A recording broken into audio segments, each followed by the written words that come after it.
Having seen and realized that evil is but a passing shadow thrown by the intercepting self across the transcendent form of the eternal good, and that the world is a mirror in which each sees a reflection of himself, we now ascend, by firm and easy steps, to that plane of perception whereon is seen and realized the vision of the law.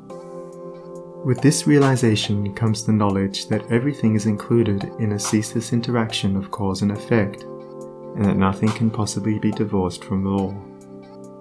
From the most trivial thought, word, or act of man, up to the groupings of celestial bodies, law reigns supreme. No arbitrary condition can, even for one moment, exist, for such a condition would be a denial and an annihilation of law.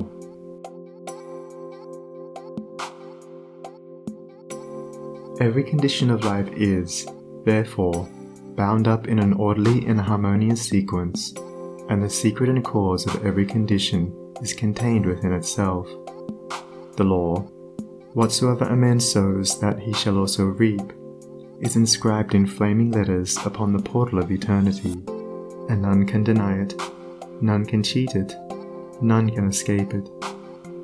He who puts his hand in the fire must suffer the burning, until such a time as it has worked itself out, and neither curses nor prayers can avail to alter it.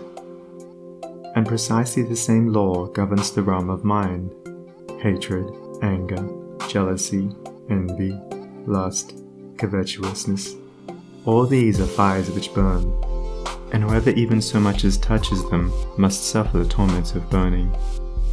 All these conditions of mind are rightly called evil, for they are the efforts of the soul to subvert, in its ignorance, the law, and they, therefore, lead to chaos and confusion within, and are sooner or later actualized in the outward circumstances as disease, failure, and misfortune, coupled with grief, pain, and despair.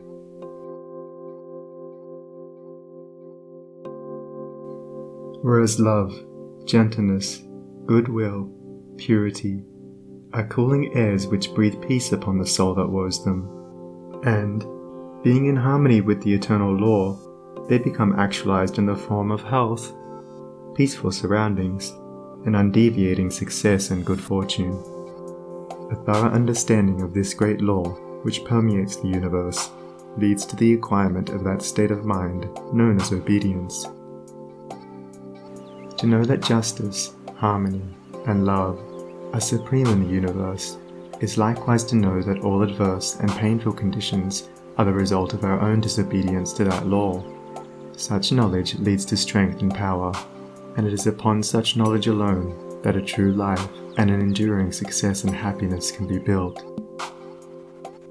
To be patient under all circumstances, and to accept all conditions as necessary factors in your training, is to rise superior to all painful conditions, and to overcome them with an overcoming which is sure, and which leaves no fear of their return, for by the power of obedience to law they are utterly slain.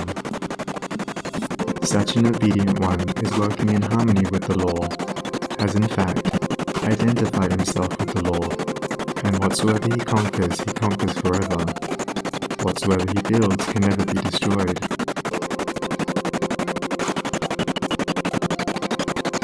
The cause of all power, as of all weakness, is within. The secret of all happiness, as of all misery, is likewise within.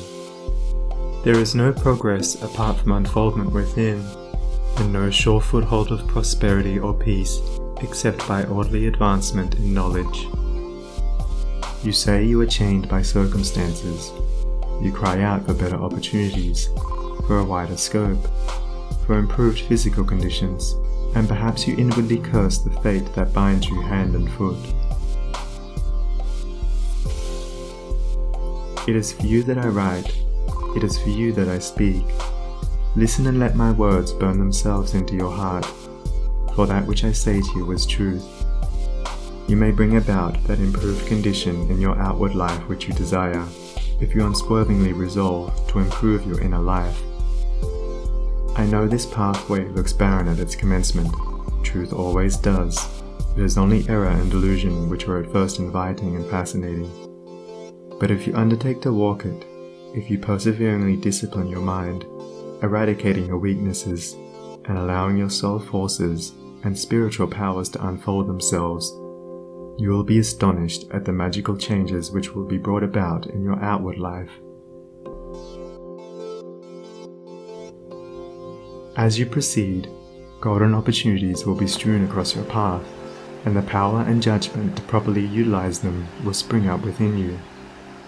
Genial friends will come unbidden to you. Sympathetic souls will be drawn to you as the needlers to the magnet, and books and all outward aids that you require will come to you unsought. Perhaps the chains of poverty hang heavily upon you, and you are friendless and alone, and you long with an intense longing that your load may be lightened, but the load continues, and you seem to be enveloped in an ever-increasing darkness. Perhaps you complain, you bewail your lot, you blame your birth, your parents, your employer, or the unjust powers who have bestowed upon you so undeservedly poverty and hardship, and upon another affluence and ease.